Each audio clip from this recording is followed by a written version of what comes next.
আচ্ছা, গাউসে পাকের স্মরণে মাহফিল করে আপনারা কি মনে শান্তি পান না? না হয় কেন এত বড় মাহফিল, এত পয়সা কেন খরচ, এত আনন্দে আসে কিনা বলুন তো? যাই হোক, এদিকে আমার ওয়াজ না, আমার ওয়াজ হলো মৃত্যু আর কবর। কি বলেন?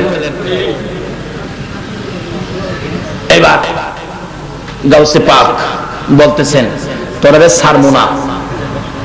তোরা বলে আদি পিতা আদম নবীরে বানানোর সময় নিষেধ দিসলি, দুই ফেরেশতা একজন আরেকজনের দিকে চায়। কি রে, গাউসে পাক জানে কেমনে? আচ্ছা, এই নবীর উম্মত সব খবর জানেনি, আমরাও জানি কি কেন জানি না? ফেরেশতারা কইছেন, খোদা গো এই জাতি কেন বানাইতেন, আমরাই তো আপনারে ডাহি। আল্লাহ কি জবাব দিছিল? কোরআন শরীফ, ক্বালা ইন্নী আ'লামু মা লা তা'লামুন। এটা আমরা কি জানি না? দুই ফেরেশতা কই, কি বিপদে পড়লাম, একটা ডাহে।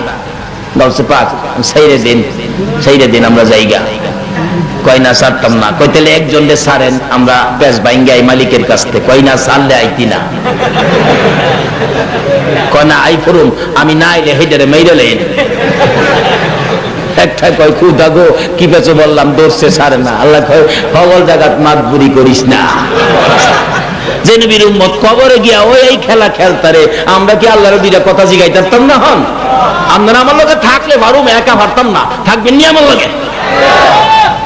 না বাড়ি যাইবেন গা? কেডা কেডা যাইবেন গা? একটু হাত তুলে দেখাইছে, দু তিনজন তুলছে। আসলে বুঝে নাই, ঠিক আছে, এর লেগে তোর অপরাধ হইছে না। তবে ফেরেশতারা কইতেছে, খোদা গো এত বড় বরকতের মাহফিল তুই আর বলে দুইজন হাত তুলছে বাড়ি যাবো, এটা কি বেজাল লিখবো? আল্লাহ কয়, চুপ, কি এর বেজাল লিখতি?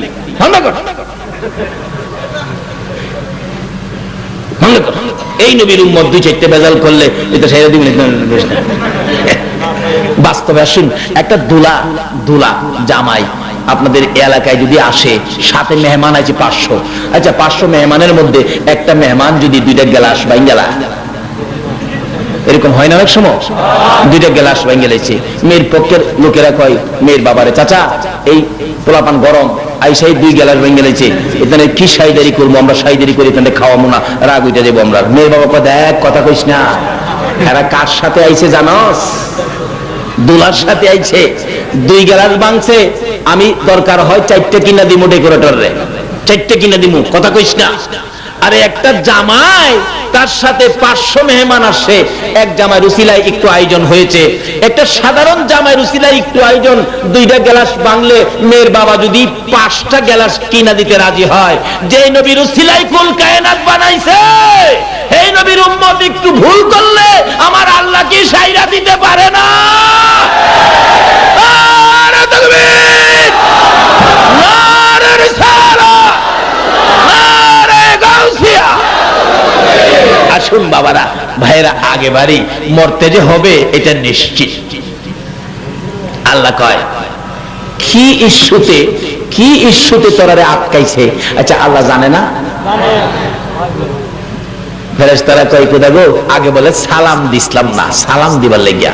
আল্লাহ কত ঠিকই তো, আমার নবীর উত্তম আদর্শ আগে কি করা। তাই হযরত আলী রাদিয়াল্লাহু তাআলা বলেন, এই বাগানের এই আসনটা কে পাবে? ফেরেশতা কয়, যে আগে সালাম দেয় সে পাবে। সকালবেলা ঘুম থেকে উঠে আবু বকরের সাথে দেখা হযরত আলী রাদিয়াল্লাহু তাআলা। অন্যদিন হযরত আলী আবু বকরকে সালাম দিয়ে দিতেন, কিন্তু আজকে আবু বকরকে সালাম দিলেন না হযরত আলী। আবু বকর সালাম দিয়ে বললেন, হাই হাই, আলী কি সালামের কথা ভুলে গেল, নাকি সালাম মদিনা থেকে উঠে গেল? নবীজির কাছে গিয়ে বললেন, ইয়া রাসূলুল্লাহ, একটা কথা বলতে আসছি। কি কথা? মনে বড় ব্যথা পাইতেছে হুজুর। কি ব্যাপার? হযরত আলী আমাকে প্রত্যেকদিন আগে সালাম দিয়ে দিতেন, কিন্তু আজকে যে আলী আমাকে সালাম দিল না, সালামের ব্যাপারে কি আলী গাফেল হয়ে গেল, নাকি সালাম মদিনা থেকে বিদায় হয়ে গেল? এমনি দেখে হযরত আলী আসতেছে, রাসূল ডাক দিলেন, আলী এদিকে এসো। হুজুর কেন ডাকছেন? কি ব্যাপার? তুমি প্রত্যেকদিন সালাম দিতে, আবু বকরকে আজকে সালাম দিলে না কেন? হযরত আলী বলেন, হুজুর আমি আজকে রাতে স্বপ্নে দেখছি আপনার উম্মতের মধ্যে যে আগে সালাম দেয়, একটা বেহেশতের বাগান সহ একটা স্বর্ণের সম্মানী আসন পাবে। আচ্ছা, ইচ্ছে করলে হযরত আলী আগে সালাম দিয়া এই আসনের মালিক হইতে পারতো না?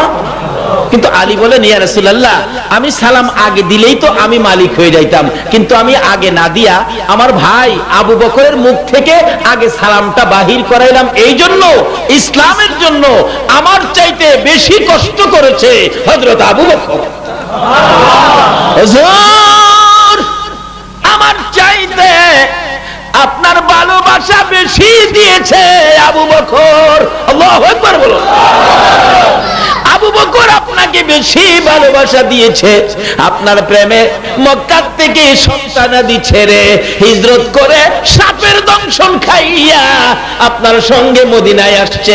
আল্লাহর নবী গো, আবু বকর আপনাকে বেশি ভালোবাসা দেওয়ার কারণে আমি ভাবলাম আমি জান্নাতের মালিক না হইয়া হযরতে আবু বকরের মুখ থেকে আগে সালাম বাহির করে ওই জান্নাতের মালিক আমি আবু বকরকে বানাইয়া দিলাম।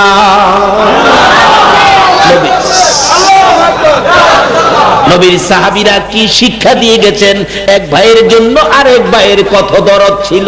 এখন আমরা এমন এক জাতি হয়ে গেলাম, মুসলমানের মধ্যে হিংসা বিদ্বেষ ভরে গেছে। কিভাবে একজন আরেকজনকে মাইরা ফালাইয়াম, এই চিন্তাই খালি।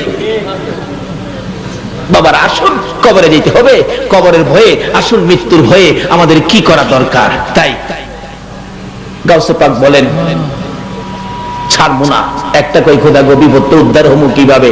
আল্লাহ কয় কাম কর, কোন ইস্যুতে আটকাইছে? সালামের জন্য। আগে সালাম দালাস না, চাই সালাম দে। যাই কো হযরত আসসালামু আলাইকুম, কি ব্যাপার হযরত? আল্লাহ কইছে আপনার আগে সালাম দিতাম। কয় যা, আমার নবীর উত্তম আদর্শ যখন আমল করছস, যা দুইটারে ছাইরা দিলাম, আর যেন কোনোদিন এদিকে না দেখি।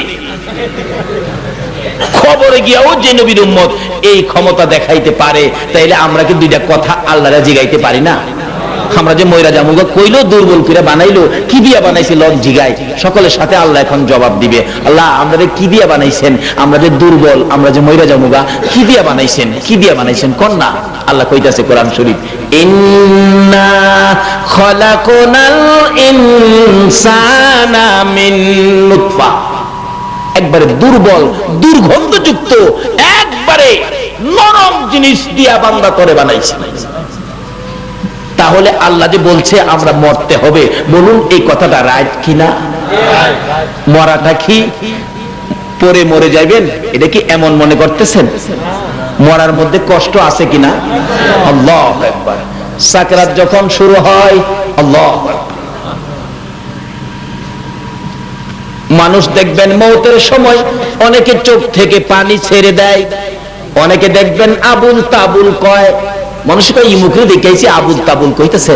আবুল তাবুল এমনে কয় না, যখন আজরাইলের বিকট চেহারা দেখে জ্ঞান হারা হইয়া তখন আবুল তাবুল। 32 পাইরের দাঁত ওই থাকবো খালি, 32 পাইরের দাঁত। আজরাইল যেদিন আপনার সামনে আসবে, সমস্ত শরীরের পশমের গোড়ায় গোড়ায় এমন বড় বড় চোখ থাকবে, সারা বডিতে চোখ। এই আজরাইল একদিন আমাদের সকলের সামনে আসবে কিনা? এদিন আপনি চাচারে ডাকবেন, বাবারে ডাকবেন, মারে ডাকবেন, কিন্তু ডাকবেন ঠিক, কেউ আপনার ডাক শুনবে না। এই সময়টা একদিন আসবে কিনা বলুন তো? কেউ আপনার পাশে আসবে না, কেউ আপনার ডাক শুনবে না। অনেক সময় দেখেন স্বপ্নে বাঘে দৌড়াই, অনেক সময় স্বপ্নে বাঘে দৌড়াই না, বাঘে দৌড়াইতেছে, কিন্তু স্বপ্নে দেখবেন দৌড় দিলেও দৌড় আগাইতে চায় না। বিপদে পড়ে কাউরে ডাকলেও কেউ, এক বেচারা স্বপ্নে দেখতেছে তারে বাঘে দৌড়াইতেছে, বেটা বাঘের আক্রমণ থেকে বাঁচার জন্য দৌড়তে দৌড়তে দৌড়তে দৌড়তে একবারে এক মাঠের মাঝখানে, বন্দের মাঝখানে গেছে। মাঝখানে যায়া দেখে একটা আগিলা কুয়া, মাটির কুয়া। কুয়া চিনেন না? আগের দিন কুয়া ছিল না, পানি যে খাইতো, এই কুয়ার মধ্যে দেখে এখন কেউ ব্যবহার করে না, তো কুয়ার ভিতরে বট গাছ টট গাছ হয়ে গেছে। ওই লোকটা বাঘের আক্রমণ থেকে বাঁচার জন্য স্বপ্নেই এই কুয়ার ভিতরে নামতেছে, বট গাছের ধরে ধরে কুয়ার ভিতরে নামতেছে। লোকটা নামতে নামতে নিচের দিকে চাইয়া দেখে বড় বড় অজগর সাপ উপর দিকে চাইছে, উপরে দৌড়াইছে বাঘে, বাঘের আক্রমণ থেকে বাঁচার জন্য যে কুয়ার ভিতরে নামতেছে, কিন্তু ভিতরে অজগর সাপ। এখন উপরে উঠলে বাঘ, নিচে গেলে স্বপ্নে দেখতেছে। এখন তো নিচে সাপ উপরে ভাগ, ভয়ে একবারে কাঁপতে কাঁপতে ঘুম থেকে উঠছে, মাগো মাগো মাগো মাগো মাগো। ঘুম থেকে উঠছে, বিবি জিগায় কি ব্যাপার, তোমার কি হলো, তুমি কেন এভাবে কাঁদতেছো? জবাব দিচ্ছেন লোকটা, বিবি বিবি রে, আমি কি দেখলাম, আমাকে বাগে দৌড়াইতেছে, এইভাবে কুয়ার ভিতরে ঢুকলাম, নিচে সাপ উপরে ভাগ, মাঝখানে একটা বট গাছের শিকড়ে ধরে আমি কোন রকম জীবনটা বাঁচাইছি, কিন্তু স্বপ্নে ঘুম থেকে উঠে তো আমার ভয় এখনো তো যায় না। সকালবেলা একজন আল্লাহর ওলির কাছে গেছে, আল্লাহর ওলিকে গিয়ে বললেন, হুজুর আমি তো স্বপ্নে দেখলাম বাগে দৌড়াইতেছে, বাগের ভয়ে কুয়ার ভিতরে ঢুকলাম, গাছের জড়ে ধরে রাখলাম, নিচে সাপ। হুজুর যে শিকড়টা ধরে রাখছি বাঘের আক্রমণ থেকে বাঁচার জন্য, নিচে যাই না, ধরে রাখছি সাপের আক্রমণ থেকে বাঁচার জন্য। হুজুর এরপরে দেখি যে শিকড়টাই ধরে রাখছি, এই শিকড়টারে দুইটা ইঁদুরে কাটতেছে, একটা ইঁদুর সাদা আর একটা ইঁদুর কালা। দেখতেছি কুটকুট কুটকুট করে শিকড়টা কাটতেছে। হুজুর আমি ভয়ে ঘুম থেকে উঠলাম, আমি কি দেখলাম কি দেখলাম। আল্লাহর ওলি বলেন, বাবারে বাগে যে তোমারে দৌড়াইতেছে দেখছো, এটা তো ভাগ না, এটা হলো আজরাইল। বলুন প্রত্যেককে একদিন আজরাইল ধরবে কিনা? কোথায় লুকাবেন? আজরাইলের আক্রমণ থেকে বাঁচবার মতো জায়গা আমার আল্লাহ সৃষ্টি করে না।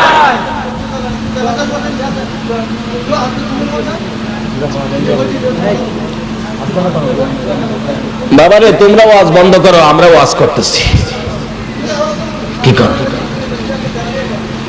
এবার হুজুর কোন কি, আমি যে শিকড়টার মধ্যে ধরে রাখছি, এই শিকড়টা দুইটাই দূরে কাটতেছে, একটা কালা একটা সাদা।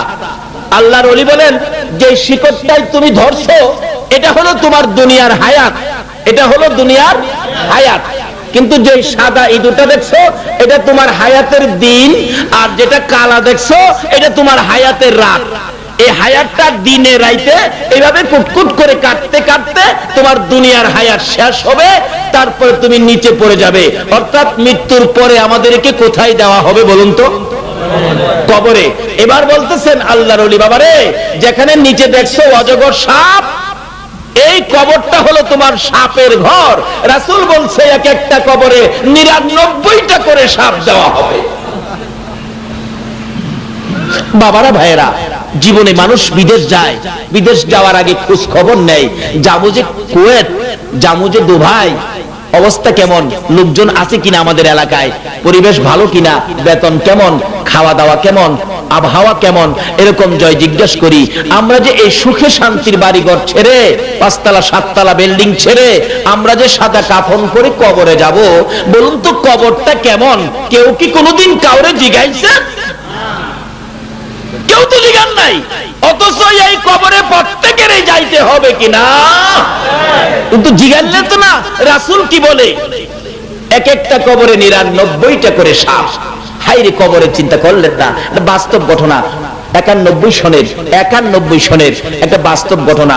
আমাদের পার্শ্ববর্তী রাষ্ট্র মুসলমান রাষ্ট্র পাকিস্তান, যার মধ্যে একটা বড় কবরস্থান রাওয়ালপিন্ডিতে পীর দোহা কবরস্থান। যেমন আমাদের ঢাকা শহরে সবচেয়ে বড় একটা কবরস্থান আছে, বলুন এই কবরস্থানটার নাম কি?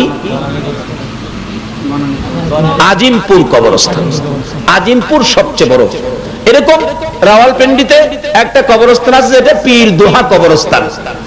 ওই কবরস্থানে একটা যুবক ছেলে মারা গেলে ৯১ সনে মাসিক পত্রিকায় পেয়েছি খবরটা, তাকে জানাজা শেষ করে কবরে নিয়ে গেলেন, কবরের কুড়ার কাজ শেষ, কিন্তু লাশটা নিয়ে কবরের পাশে যাইয়া দেখে কবরটা বন্ধ হয়ে গেছে।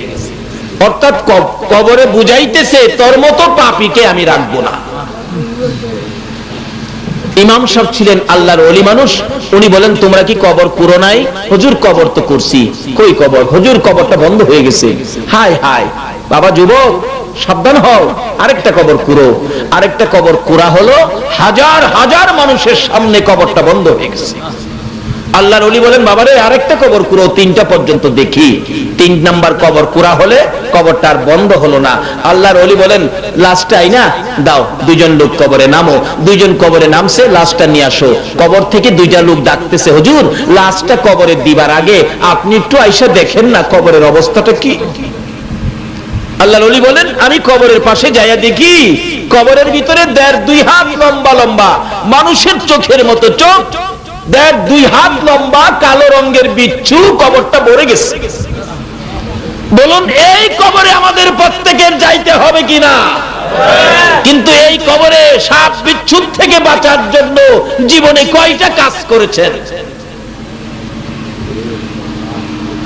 আল্লাহর ওলি বলেন, বাবা এই কবরই তাকে দিতে হবে, যেহেতু 2টা কবর তার রাখতে অস্বীকৃতি জানাইছে। এবার লাস্টটা কবরে দিলে লোক 2টা উঠার আগে আগেই বিচ্ছুগুলো তার হাড্ডিগুলি টাইনা টাইনা খুলছে। এই কবরে অনেকের মা অনেকের বাবা আছে কিনা বলুন তো? আজকে এই মা বাবার জন্য আমরা দোয়া করা দরকার আছে না? আসুন, দোয়া না করে কেউ যাবেন না, কারণ মা বাবা তো কবর থেকে ডাকতেছে, তু তাওয়াঙ্গার গার সুদি আজ মালে মা, তো চারা গাফেল সুদি আজ হালে মা। বাবারে আসুন, মৃত্যুর যন্ত্রণা এমনকি কবরের আযাব, এই 2টার থেকে আমরা কিভাবে বাঁচতে পারি সেজন্য আসুন আলোচনায়। মৃত্যুর যন্ত্রণা যে কত হবে, আল্লাহু আকবার। হযরত ইদ্রিস আলাইহিস সালাতু সালাম আল্লাহকে বলেছিলেন, আল্লাহ গো, মৃত্যুর বলে খুব যন্ত্রণা কষ্ট হবে, একবার যদি আমি মইরা দেখতাম। ইদ্রিস নবী, আল্লাহ কয় আজরাইল আরে লয়া। আজরাইল এর সামনে খাড়াইছে, দেখতেই তো চোখ মুখ লিয়ে গেছে, নবী হয়েও খাতির নাই, একটু যন্ত্রণা দিছে। কেমন যন্ত্রণা? আল্লাহু আকবার। মওতের ঘটনা। একটা রগে রগে একটা ঘাস আছে উফুত ল্যাংড়া, যেটা উল্টা ফুল হয়। দেখেন অনেক সময় মুরগ জব করলে মহিলারা মুরগের গলার হাড্ডির ভিতর থেকে জারু শলা দিয়া গাইয়া সাদা একটা রগ বাইর করে। মওতের কষ্ট যে কত, আজরাইল দেখলেই রুহুটা এদিক সেদিক ছুটাছুটি করতে থাকে আজরাইলের আক্রমণ থেকে বাঁচার জন্য। কত যে কষ্ট! আজরাইল তো টের পায় না। যেদিন সমস্ত পৃথিবী ধ্বংস হয়ে যাবে, আল্লাহ পাক নির্দেশ দিবেন, আজরাইল এবার তোমার রূহ তুমি কবজ করো, খানদান করো। আজরাইল বলবেন, প্রভু গো, আর তো কেউ নাই, আমারটা খানদান না করলে হবে না। আল্লাহ একটা ধমক দিবেন, সকল প্রাণী মৃত্যুর উপরে ঢলে পড়বে, আমার কোরআন মিথ্যা হবে, নবীর হাদিস মিথ্যা হবে, তাড়াতাড়ি তোমার রূহ তুমি বাইর করো। তখন আল্লাহর নির্দেশে ধমকে আজরাইল নিজের পায়ের আঙ্গুলি থেকে চিপ শুরু করবেন, একটা চিপ দিবেন, রূহটা 2 আঙ্গুল বাহির হয়ে আসবে। এই কষ্টে আজরাইল এমন চিল্লানি চিল্লাবেন, কিতাব লেখে যদি ওই সময় আকাশ জমিন থাকতো, আজরাইল নিজের রূহ বাহির করার কষ্টে চিল্লানির আওয়াজে আকাশ ভাঙ্গা জমিনে পড়তো, জমিন ফাইটা আকাশে উঠতো। নিজের রূহ বাহির করতে এত কষ্ট, আর আমরাটা যে বাহির করবে কত কষ্ট হবে। এই কষ্ট বোঝানোর জন্য আমার নবী যেদিন এই জমিন থেকে বিদায় হয়ে যাবে, দরজায় দাঁড়াইলেন, দরজার মধ্যে আজরাইল ডাকতেছেন, দরজা খুলো। আমার নবী বলেন, ফাতেমা রে, দরজা খুলে দাও। খাতুনে জান্নাত ফাতেমাতুজ জাহরা বলেন, আমি দরজার কিনারে যাইয়া দেখি এমন একটা লোক দাঁড়াইছে, যার মাথাটা আকাশে, পাও 2টা জমিনে। নবীর কাছে যদি এই সুরতে আজরাইল যায়, বলুন আমাদের কাছে কোন সুরতে আসবে?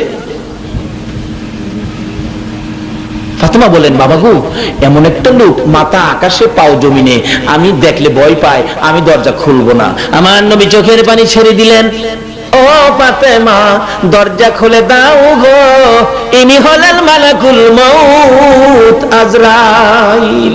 কিছুক্ষণের মধ্যে তুমি ফাতেমাকে ইতিম বানাইবো। বাবা গো, আমার ভয় লাগে। মারে ভয় লাগলো, আসবে। আমার নবীর পাশে বসলেন আজরাইল। ইয়া রাসূলুল্লাহ, আল্লাহ বলছে আপনি যদি অনুমতি দেন আমি জান খানদান করব, কিন্তু নবীর জান খানদান আমাদের মতো কি? আমাদের মতো। আমার নবী যেদিন দুনিয়া থেকে বিদায়, ওমর শুনেছে নবী নাকি দুনিয়া থেকে বিদায় হয়ে গেছে। ওমর তরবারিটা লইয়া দৌড় মারছে। কে বলে রে আমার নবী বিদায় হয়েছে? আমার নবী বিদায় হলে আমি ওমর থাকতে পারবো না। কোথায় আমার নবী, আমারে দেখতে দাও।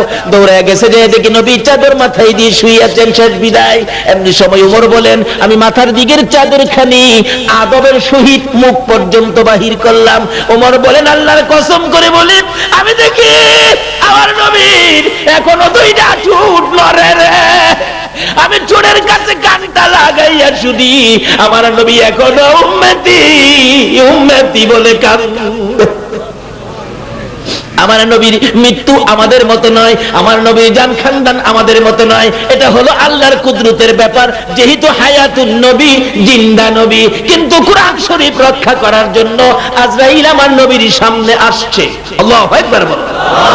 কিন্তু ব্যথায়, উম্মতের ব্যথায় ব্যথিত নবীর সামনে যখন বসলেন, আমার নবী চোখের পানি ছেড়ে দিয়ে কান্দে, আজরাইল আমি যদি আজকে বিদায় হয়ে যাই রে, আমার তিন উম্মতের কে দেখবে? জিবরাইল কোথায় রে? ও আজরাইল তুমি একটু বসো, আমার ভাই জিবরাইল আসো। আমার আল্লাহ বলেন, জিবরাইল আমার বন্ধুর কাছে খবর নিয়ে জলদি যাও। জিবরাইল হাজির হয়ে গেলেন। ইয়া রাসূলুল্লাহ কিসের জন্য কাঁদছেন? আরে জিবরাইল আমি যদি বিদায় হয়ে যাই, আমার গুনাহগার উম্মতের উপায় কি হবে? আমার আল্লাহ বলেন, জিবরাইল রে আমার বন্ধুর কানে খবর দে, আমার বন্ধু বিদায় হয়ে গেলে আমার বন্ধুর সকল উম্মতের দেখা শোনার দায়িত্ব আমি আল্লাহর কুদরতি হাতে নিলাম।